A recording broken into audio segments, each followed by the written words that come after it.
All right, moving into section 7.3. This section is titled The Ambiguous Case. And if you go back to section 7.1 at that chart at the beginning, it was the last case listed in the table, and it was the case that occurs when you have the side angle case, and in which case you have two sides at an angle, but the angle is not the angle between the two sides. It's not what we call the included angle.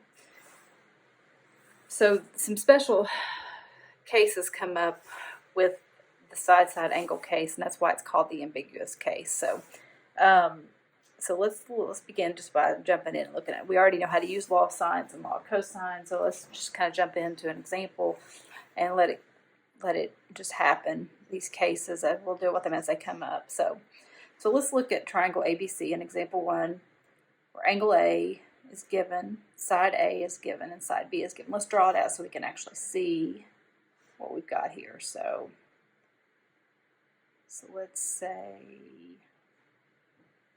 got one side's quite a bit shorter than the other, so let me make it at least look somewhat accurate. So let's say this is my short leg, 4.0. Across from side A must be angle A, so this must be angle A, which is 35 degrees. And we'll say this is B and this is C, and I know that side B is 12. So, all right, and so the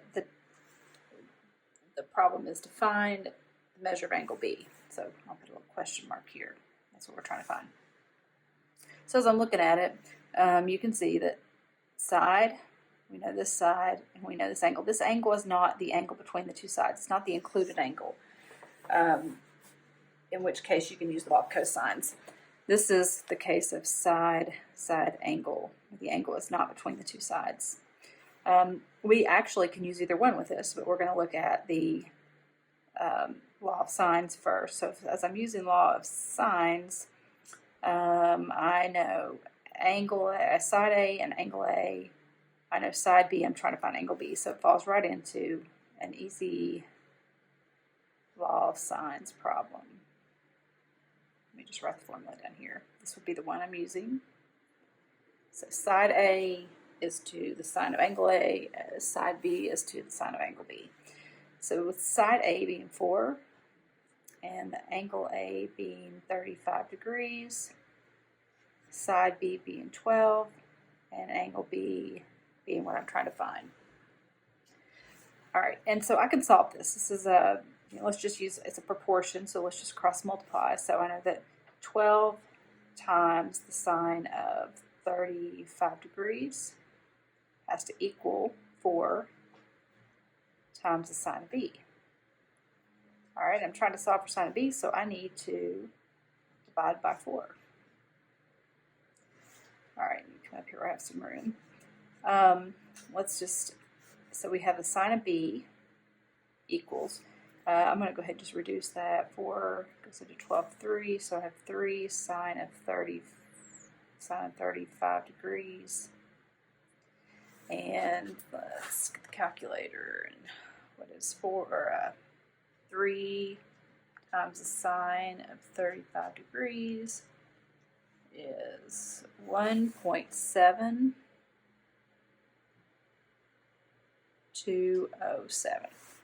Now I can stop right there because when you can go ahead and inverse sine if you want to, but when you do that, your calculator is going to say error, because remember the sine cannot be bigger than 1. And so this is out of the domain. So I would say there's no triangle possible. It is impossible to make a triangle that has those two sides and that angle as measures, with the measures given there. It's not possible to even make a triangle like that. So, I mean, you can, if you want to kind of think about what it would look like, you might be something like this, where this is 12 and this is 4, and for this to be 35 degrees, those just don't meet. It's just not possible to draw a triangle with those measures. So this would case, there is no triangle. All right, same thing with example 2. Let's just go through and look at what happens here. So let me draw it out. So I have side A and side B. So let's just say side A is 52 centimeters and side B is 64 centimeters. And angle A, which would be the angle opposite side A, is 42 degrees. And those are the three parts that I'm given. And so the task is to find all the missing parts, which would be angle B, angle C, and side C. All right, so again, this is a case of side-side angle.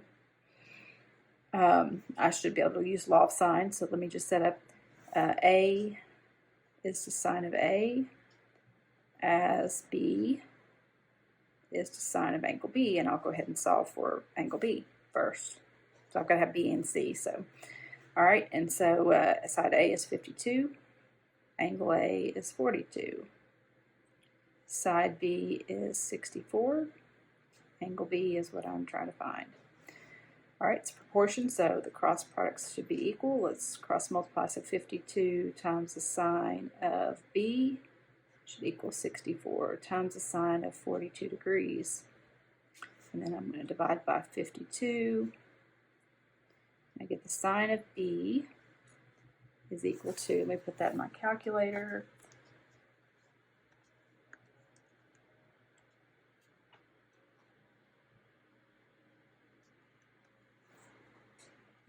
I messed up, I had to retype it.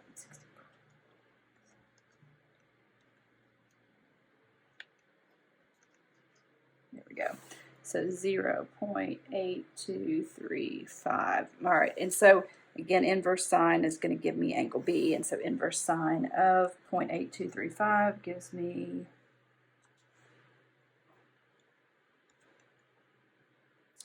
55, I'm going to round off to the nearest degree, 55 degrees for angle B.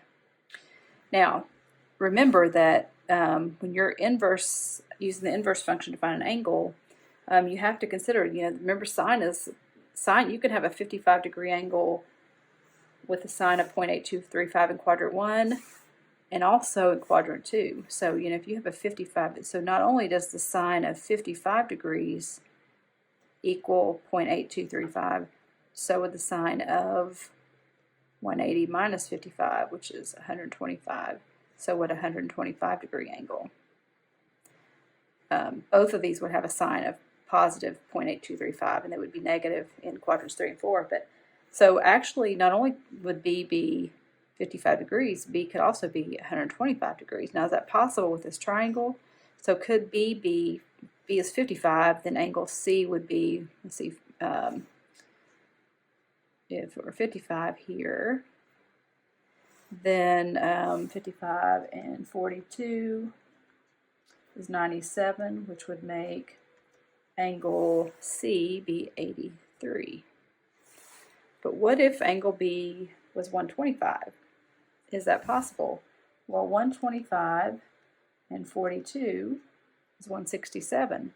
Yes, and so angle C, in that case would be 13. They'd have to add up. So let me kind of draw this and show you. So what happens is this is a case where there's two possible triangles that could have that size angle in those two sides. There's two totally different triangles that can have those parts. And so this is kind of, let me try to draw it here. It's kind of what they would look like. See, the angle we were given was 42. So angle 42 is fixed. I can't change that. So let me do this. So angle A is 42. B is fixed. It is 64. And this side is 52. So bottom line is I can imagine having a side that's 52 here. I can swing this side there, or I can kind of take this side and swing it out, and it is here. So it could be 52 there or there.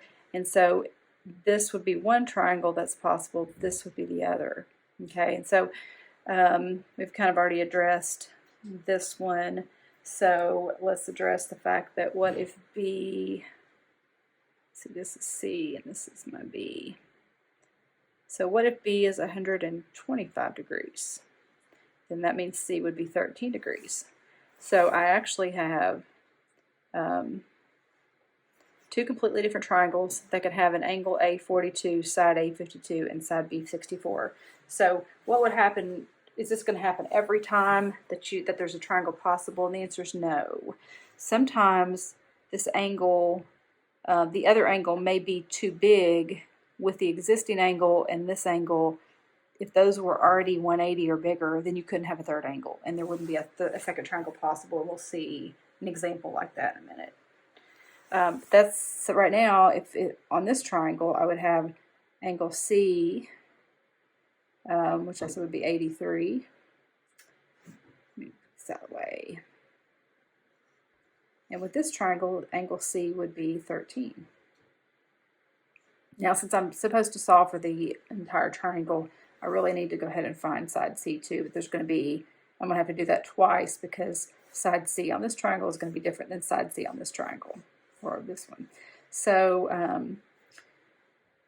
C squared equals A squared, I'm using law of cosines to do this, A squared plus B squared minus 2AB cosine C, and I'm just going to have to kind of crank through that with this triangle and then with this triangle also, and get the C, side C on each one. So on this triangle, side C would be if A is 52 and B is 64.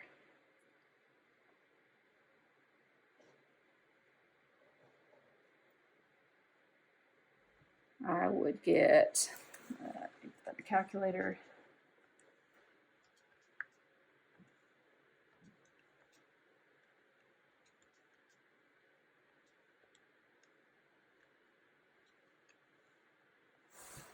Get 5988.84. Square root of that would then be 77. Just going to say 77. So this side C would be 77. I need to do the same thing for this side. So C squared equals, I'm just going to go ahead and plug my numbers in, if hopefully you're okay with that. A squared plus B squared minus 2 times A times B, run out of room here, times the cosine of C, but C on this triangle is 13 degrees, this multiplication there. So I'm going to put that in my calculator.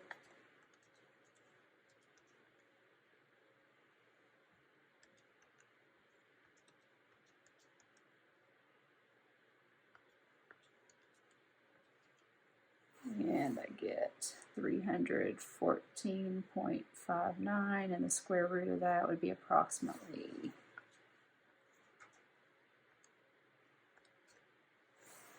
18 if we round off. So this C would be 18. So two totally separate triangles here. This C was 77, this C was 18. So this would be the three parts on one of the triangles that could be formed with these parts, and this would be the three other parts on the other triangle. All right, example 3.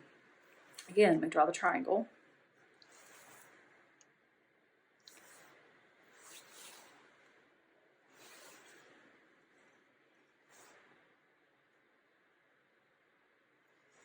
Alright, so C, we'll say it's 215.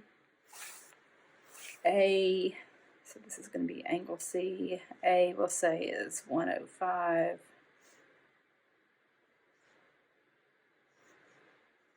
Okay, and angle C is not very drawn to scale, but oh well. Okay, 37.2 degrees. Alright, find the missing parts. So again, this is angle A, angle B. So I'll start with my law of sines. Let's try to find angle A first, since I've got the side across from that. So A over the sine of angle A equals C over the sine of angle C. A is 105. Angle A is what I'm trying to find. C is 215. Angle C is 37.2 degrees. Okay, and I cross multiply. So 215 times the sine of A equals 105 times the sine of 37.2 degrees. And then I would divide by 215. And I have the sine of angle A given as, I'll put that in my calculator,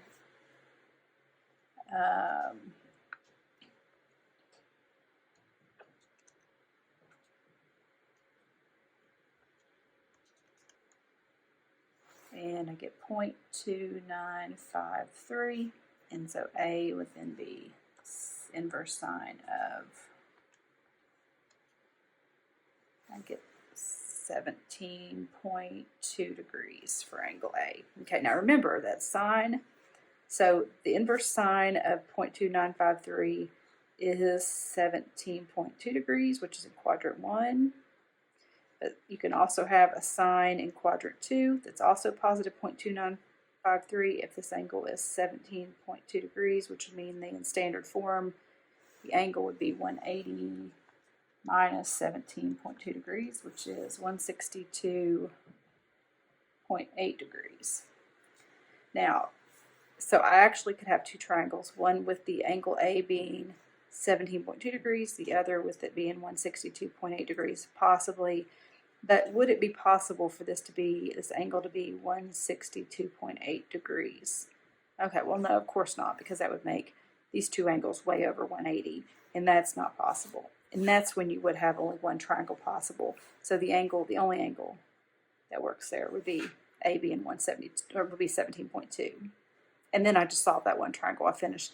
Angle C then would be, let's see, 37.2, and 17.2 is 54.4. From 180 is 125.6. So this angle has to be 125.6. And now we know all the angles. And then I've got to still got to find a side B. So I'll go to I could do law of sines or cosines on that. But so B is I'll do law of sines. Sine of angle B, which is 125.6, as let's say A is to, actually I'm gonna instead of doing A, I'm gonna do C, and it doesn't really make any difference, but since A was one of the ones I was trying to find, if I made a mistake in that, that would cause my next answer to be wrong. So I'm going to stick with the sides that were given. So I'm going to go with C, 215, and angle C, which was 37.2 degrees.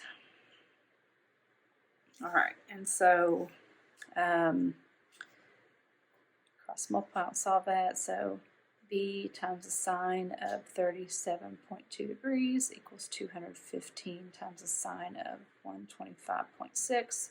Cross multiply, divide.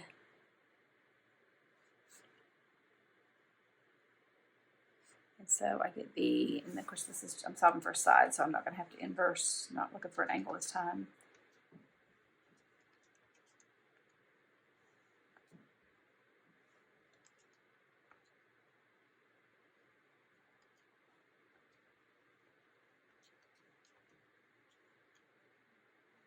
And I get B to be 289.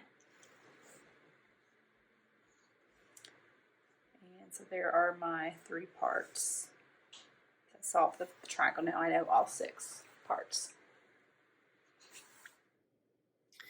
Okay, so the next 3 examples, 4, 5, and 6, are going to have you rework examples 1, 2, and 3. Solving the triangle, but instead of using law of sines, they want you to now try to solve the triangle using law of cosines. So, for example, 4, I already have all the parts written down just to save some time. I already drew and sketched the triangle and labeled it. So, so as we're looking for the measure of angle B on this problem.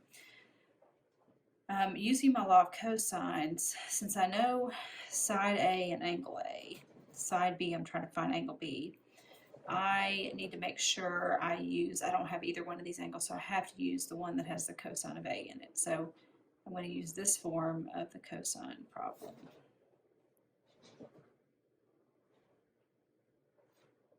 Now I know everything except for side C. So I will go through and let me replace. So I know A this time. A is 4, B is 12, C is unknown, B is 12, C is unknown, and angle A is 35 degrees. And then I'm just going to go through and I am going to solve this for C. So let me just simplify here. 16, this is 144.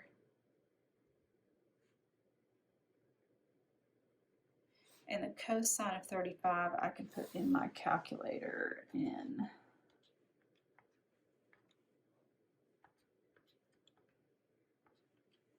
all right, I get all right, and let me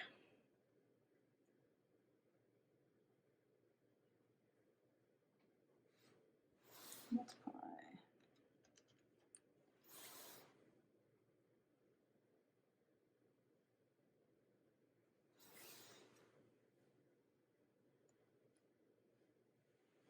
All right, and so as I look at this problem, how can I solve this for C? Well, number one, it's a quadratic equation. I would want everything on one side equal to 0, so I'd have C squared minus 19.66C, and that subtracts 16 over, and that's 128. All right, equals 0. So everything to one side equal to 0.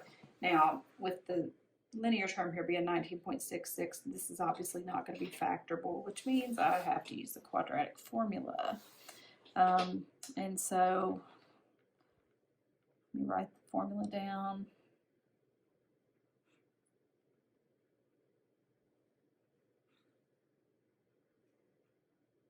All right, so B, it's negative 19.66, which a minus and negative is going to turn that to positive 19.66.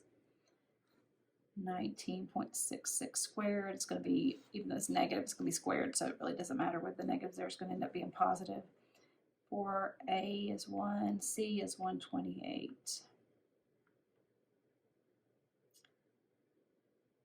All right, and that's all divided by 2 times A, 2 times 1, so 2. All right, and let me go ahead and let's get an answer for that. So let me get the radicand's value here under the radical.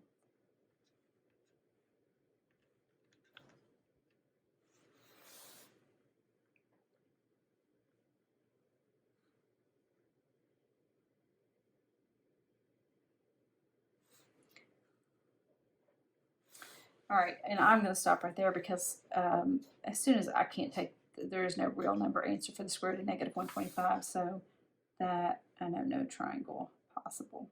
And if you remember that from example 1, we got the same thing doing using the law of sines. Not the method I would choose to do, much more work than law of sines, but it can be done both ways, and that's what I'm trying to get you to see right now. But it's a lot easier to do law of sines, but you come out with the same situation. You can't take the square root of a negative number, therefore there's not going to be a real number answer to this, therefore there's no triangle possible. Okay, in this one, I've labeled everything again. Just going to do it the same way, so A squared equals B squared plus C squared minus 2BC cosine A. Side A is 52, side B is 64, side C I don't know. Cosine of angle A, which is 42 degrees. Okay, so a little bit of math here. So 2704 is 52 squared.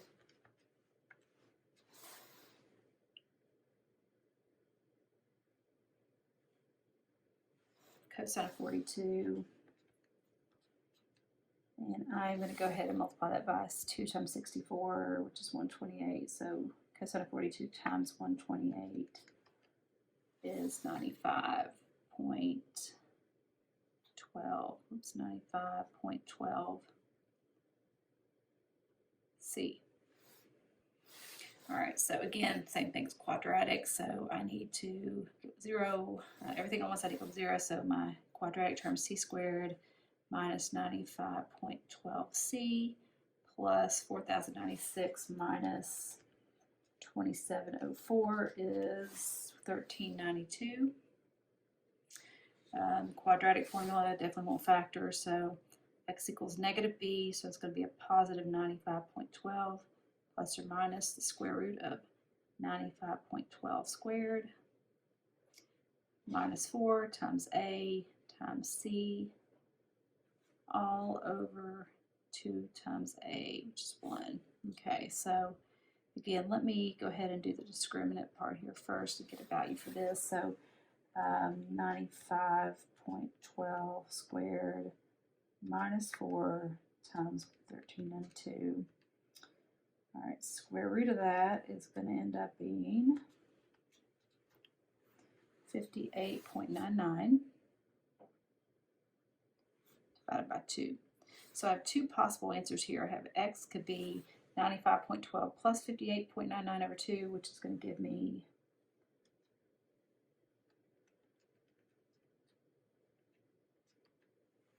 77.1, or 95.12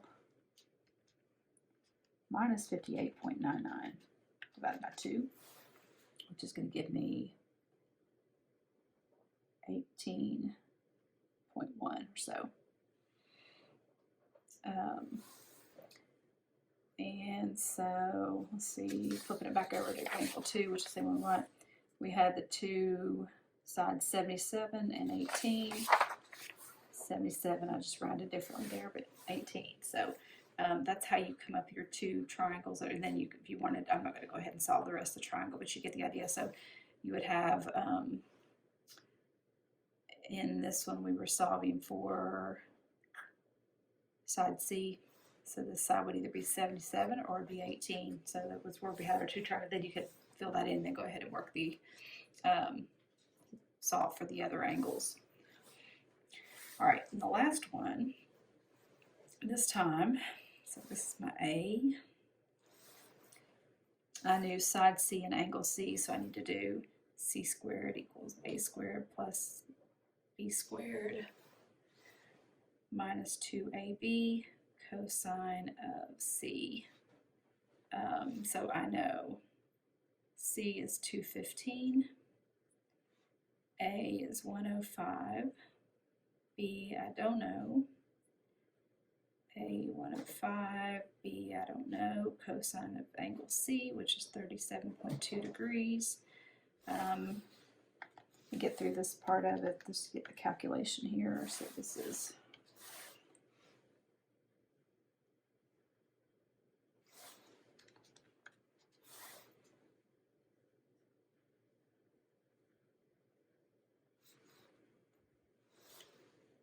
cosine of 37.2, and then times 105 times 2, which is 210. This comes out to be 167.27b. All right, and then again, it's quadratic. Everything on one side equal to 0, so I'm going to have b squared minus 167.27b. Subtract the 46,225 from these, so it's going to be a negative. And the 11,000, so 11,025 minus 46,225 gives me negative 35,200. All right, and then I'm just going to crank through my quadratic formula again. So negative b, so it's going to turn to a positive 167.27 plus or minus the square root of b squared minus 4 times a times c all over 2a, all over 2. All right, so let's see what happens this time. So my discriminant, 167.27 squared times 35,200.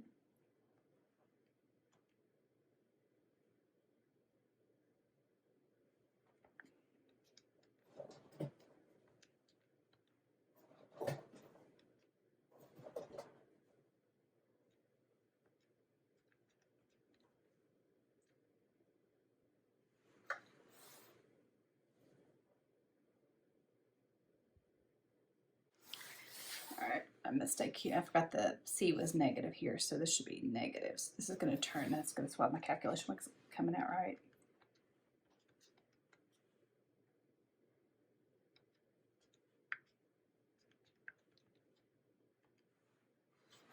Okay, so this is 168,779.25, all divided by 2. All right, and so I get x to be, let's see, the square root of that is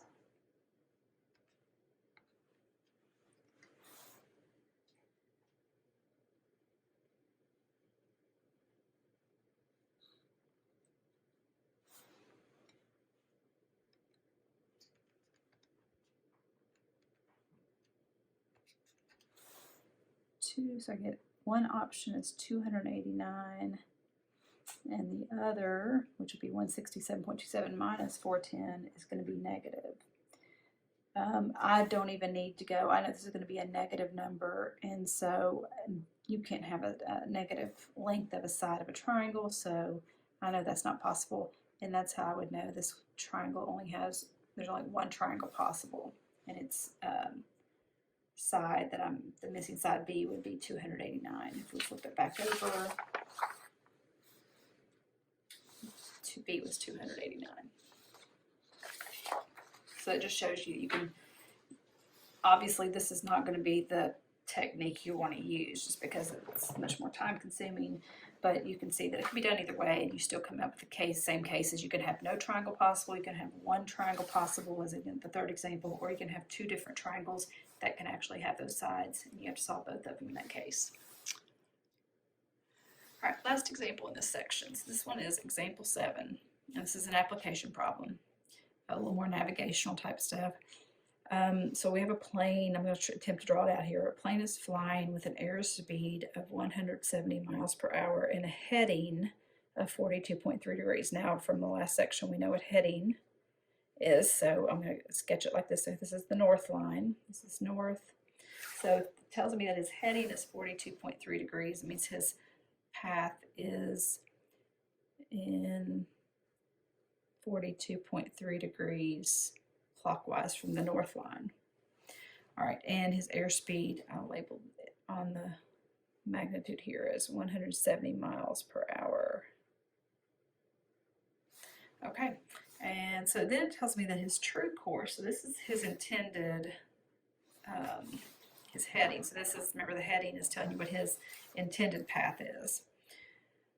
All right, but there is a wind, which is going to change his course. And so the wind, it actually doesn't tell me what the wind, it says it's true, it tells me his true course is at 52.5 degrees from due north. So his true course, because of the wind, is 52.5 degrees from the north line. So I'm going to try to draw this. So this angle is 52.5 degrees. That's his true course. If the wind currents are a constant 55.0 miles per hour, so the wind is coming in here.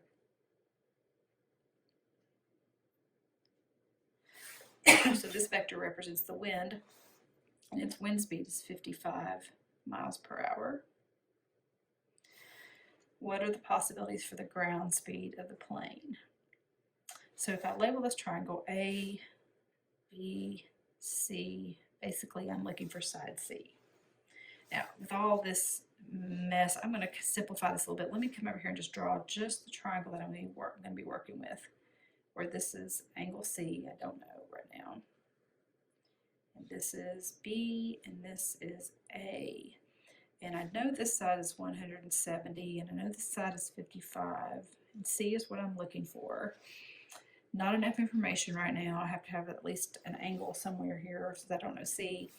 And one thing I see is that if I do know what this angle right here is, the angle in the triangle. I know angle A, and I know that because I know that the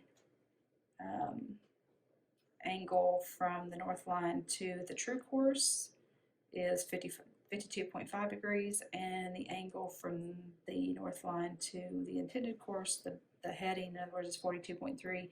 I could subtract 52.5 minus 42.3 to get this angle in here. So I know that angle A in the triangle is going to be 52.5 minus 42.3, which gives me the angle A in the triangle here to be 10.2 degrees. All right, so this is 10.2 degrees. All right, and that should be enough for me to be able to find C.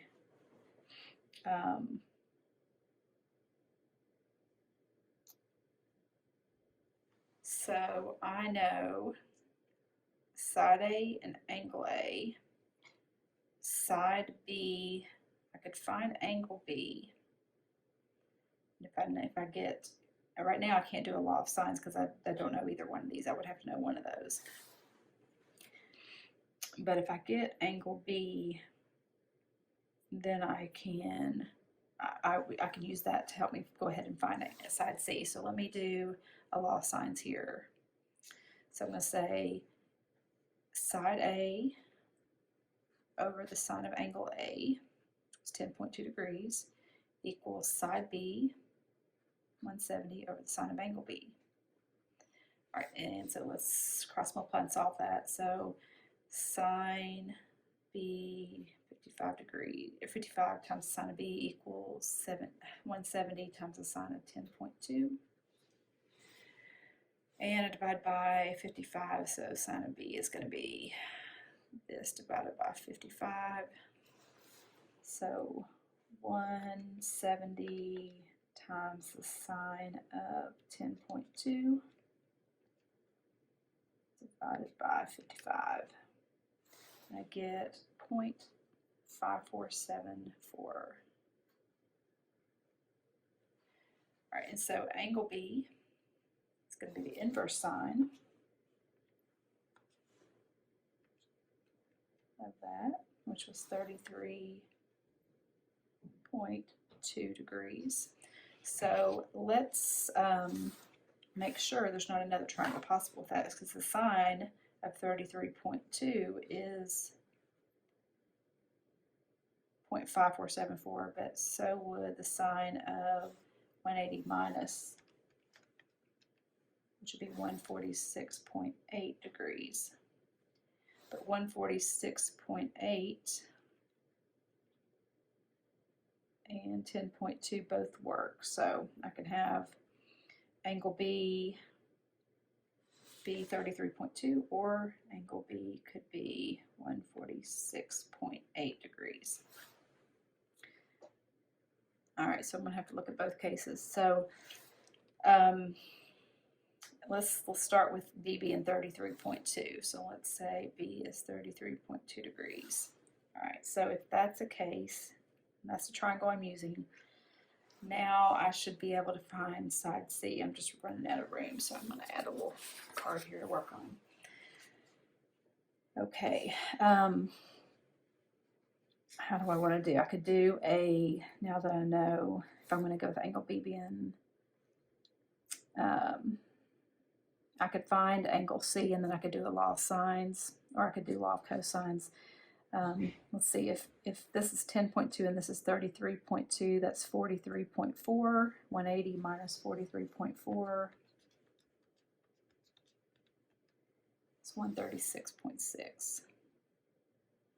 All right, so let's see what side C would be in that case. So I'm just going to do A over sine of A. So A 155 over the sine of angle A, which is 10.2, equals C over the sine of angle C, which is 136.6 degrees.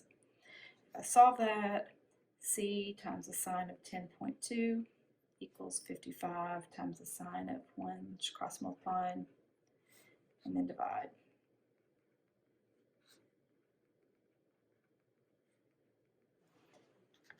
And type that in, get a length here.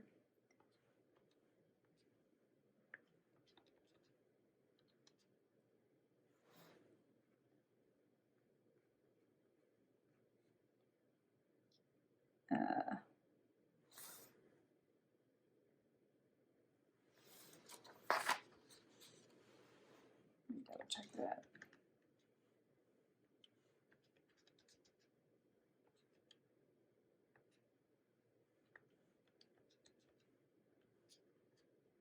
Oh, I definitely had something wrong on that. All right, so in this case, side C would be 213.4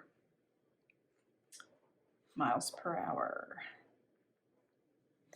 Okay, now the other triangle, let's say, let me redraw the triangle here. If I go with angle B being 146.8, it would really look more like this.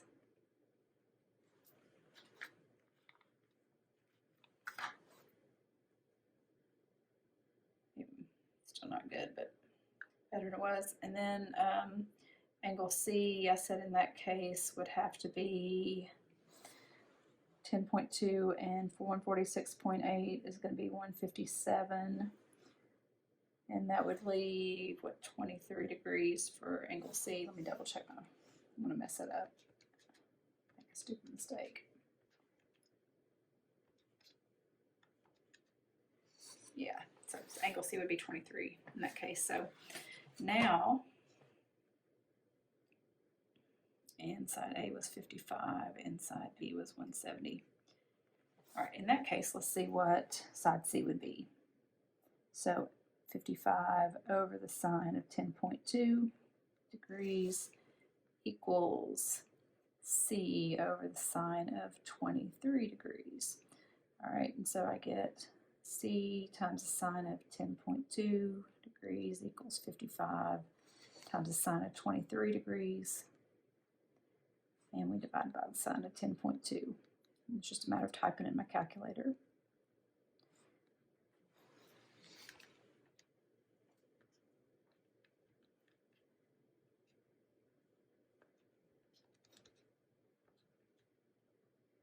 I get 121.4.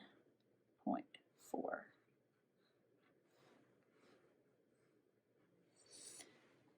right, so there are two answers possible on that.